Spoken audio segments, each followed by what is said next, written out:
Assalamualaikum warahmatullahi wabarakatuh.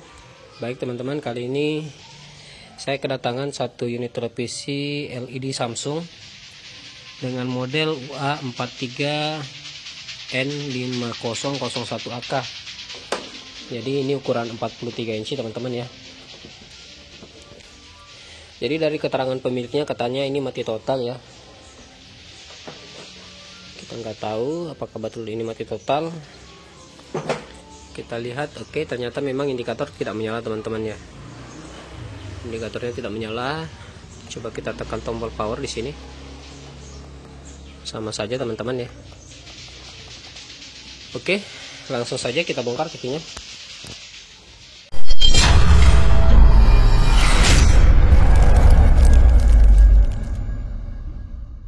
Oke teman-teman, penampakan bagian dalamnya seperti ini.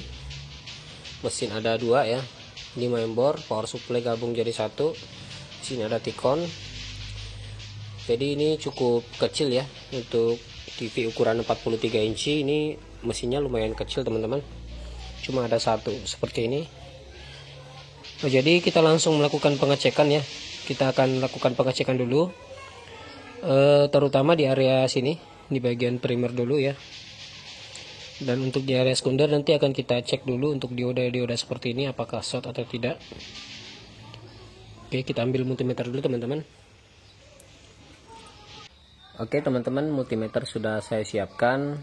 Untuk prop hitam kita tempelkan di bodi TV saja ya, sebagai ground. Sekarang kita akan colokan TV-nya.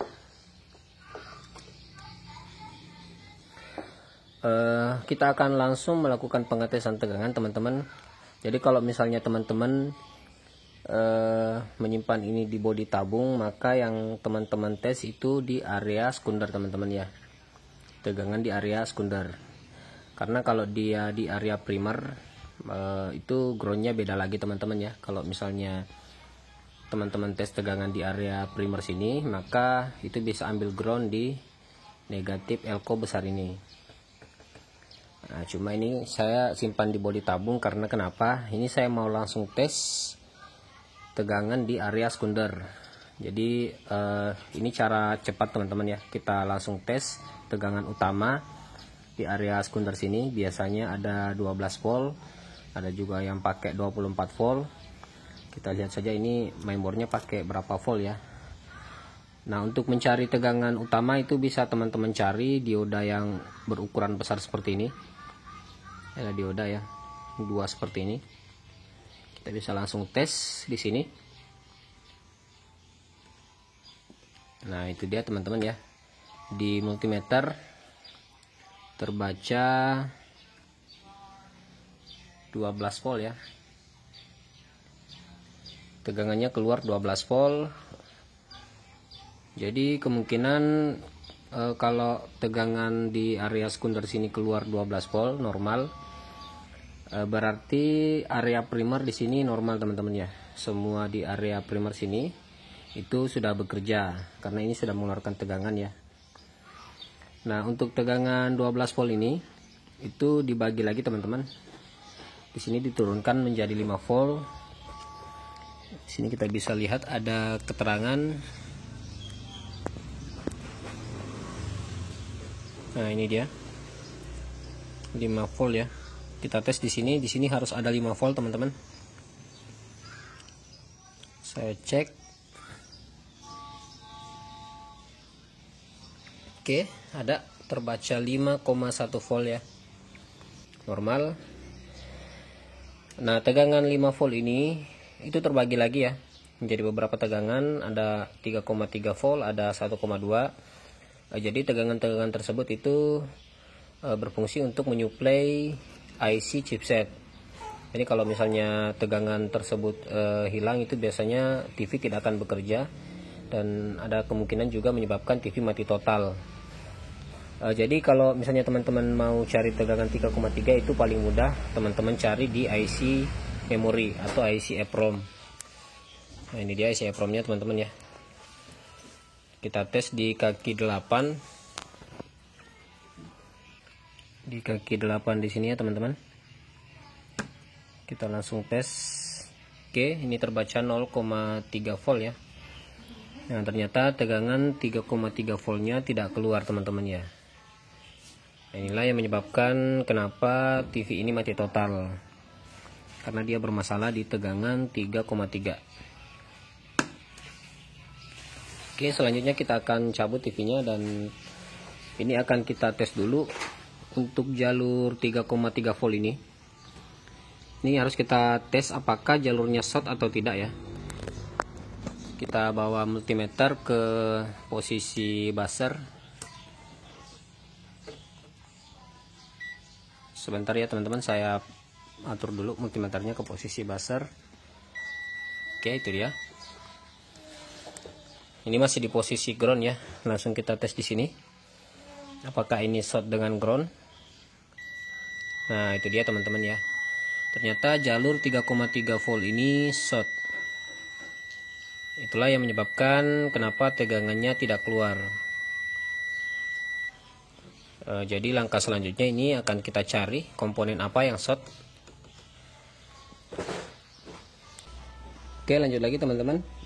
Jadi untuk mencari komponen short di jalur 3,3 volt ini, saya akan menggunakan alat yang sangat sederhana. Ini senter ya, senter kepala. Ini bisa kita cas juga. Nah, senter ini dilengkapi dengan sebuah korek api. Sebentar saya matikan list dulu. Teman-teman bisa lihat ya. Nah, itu dia. Akan saya gunakan senter ini untuk mencari short komponen yang ada di jalur 3,3 volt ini teman-teman ya. Karena kenapa? Ini kan sebenarnya prinsip kerja dari korek apinya di sini itu dengan menshotkan positif dan negatif ya, sehingga bisa keluar bara api seperti itu ya.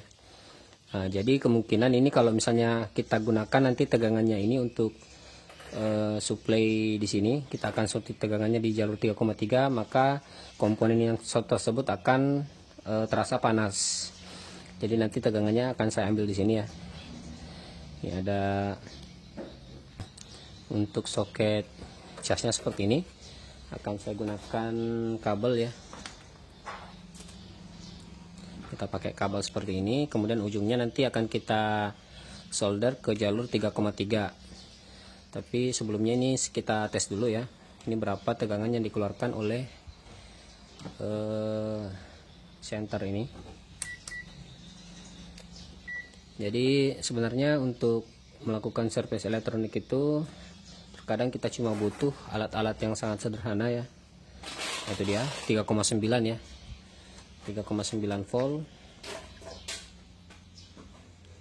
ya. Ini bisa kita gunakan untuk menyuntik tegangan di jalur 3,3 volt. Oke, akan saya solder dulu teman-teman ya. Ini kita solder ke jalur 3,3, kemudian yang ini negatifnya kita solder ke ground.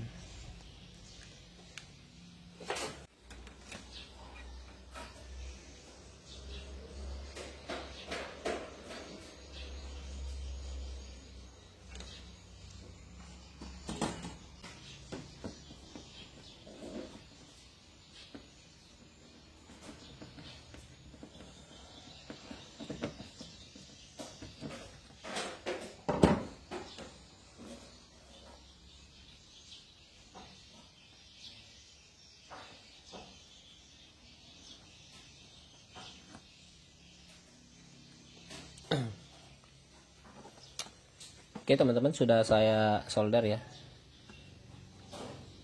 Untuk kabel merah ini positif, kita solder di kaki 8 IC memori, kemudian ini kita sambung ke ground ya untuk kabel hitam. Sekarang akan kita colokkan ini ke sini.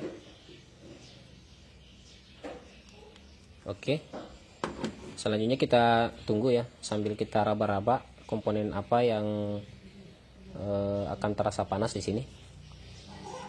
Kita juga bisa melakukan pengetesan di sini. Kita tes berapa nilai tegangannya. Oke, itu dia teman-teman ya. Dia drop jadi 2,1 karena ini ada komponen yang short. Nanti akan kita tunggu komponen apa yang panas. Nah, chipsetnya terasa panas teman-teman ya. IC memori dingin. Oke, yang terasa panas ini teman-teman ya chipsetnya. Nah, mulai naik perlahan-lahan, ini suhunya mulai naik untuk chipsetnya teman-teman. Jadi bisa kita pastikan ini yang bermasalah adalah chipsetnya korslet teman-teman ya, karena memang untuk tegangan 3,3 tersebut itu menyuplai juga untuk IC chipset ini. Jadi ini akan kita konfirmasi dulu ke pemilik TV-nya. Ini kalau chipset rusak ada dua pilihan ya, kita ganti chipset atau kita bisa langsung ganti satu set mainboard seperti ini. Tapi harus kita konfirmasi dulu ke pemilik TV-nya, karena kita nggak tahu ini rusak chipset karena apa, karena petir atau ada hal lainnya. Mungkin kalau misalnya dia rusak karena petir, berarti mungkin tunernya rusak juga ya. Jadi ini harus kita konfirmasi dulu. Kalau misalnya nanti agak parah ya, lebih baik kita ganti saja langsung satu set seperti ini. Oke teman-teman, untuk IC chipset yang digunakan itu tipenya SEMS34. Ini tadi saya sudah coba untuk cari di toko-toko online ya. Nah ini ada satu buah saja IC-nya, dan ini ternyata bukan IC baru ya. Ini IC bekas yang masih menempel di mainboard, dan di sini keterangannya belum dites ya. Nih belum tes, jadi sepertinya saya nggak akan ambil resiko. Mungkinan akan saya coba untuk bicarakan ke pemilik TV-nya untuk mengganti mainboardnya langsung satu set. Apalagi kalau misalnya ini kerusakan TV-nya dia kena petir ya. Nanti akan saya konfirmasi dulu ke pemilik TV apa dia kena petir atau tidak. Dan untuk harga mainboard ini lumayan murah ya, 340.000. Nanti akan saya bicarakan dulu ke pemilik TV-nya, karena ini salah satu pertimbangan juga karena IC-nya nggak ada dijual ya, kita nggak dapat IC yang baru. Nanti akan saya konfirmasi dulu teman-teman ke pemilik TV-nya, kita ganti chipset atau ganti mainboard. Oke teman-teman, setelah kita konfirmasi ke pemilik TV, kita tanyakan sebenarnya apa penyebab chipsetnya rusak. Masih 50-50 teman-teman. Pemilik TV-nya mengatakan ini kemungkinan kena petir, kemungkinan juga bukan, tapi kita nggak mau ambil resiko. Jadi kita sarankan pemilik TV-nya untuk mengganti langsung satu set mainboard seperti ini teman-teman. Karena kalau misalnya ini rusak karena petir, kemungkinan besar untuk tuner ini bermasalah juga. Mungkin ada komponen-komponen lain yang rusak ya. Nah, jadi kita sarankan ganti satu set mainboard, dan ini juga sudah kita pasang ya. Untuk mainboard yang normal ini sudah ada teman-teman ya. Kita akan tes. Tentu saja untuk mainboard seperti ini bisa teman-teman beli di toko-toko online seperti Shopee, Tokopedia, Bukalapak, dan lain-lain.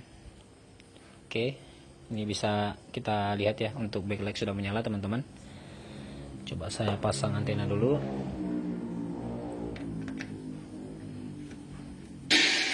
Oke, suara sudah keluar. Saya mau intip dulu.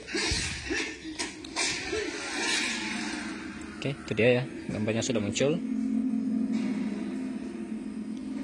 Karena ganti mainboard langsung. Oke, saya rasa cukup dulu teman-teman ya video kali ini. Semoga bisa bermanfaat untuk teman-teman semua. Terima kasih sudah menonton. Wassalamualaikum warahmatullahi wabarakatuh.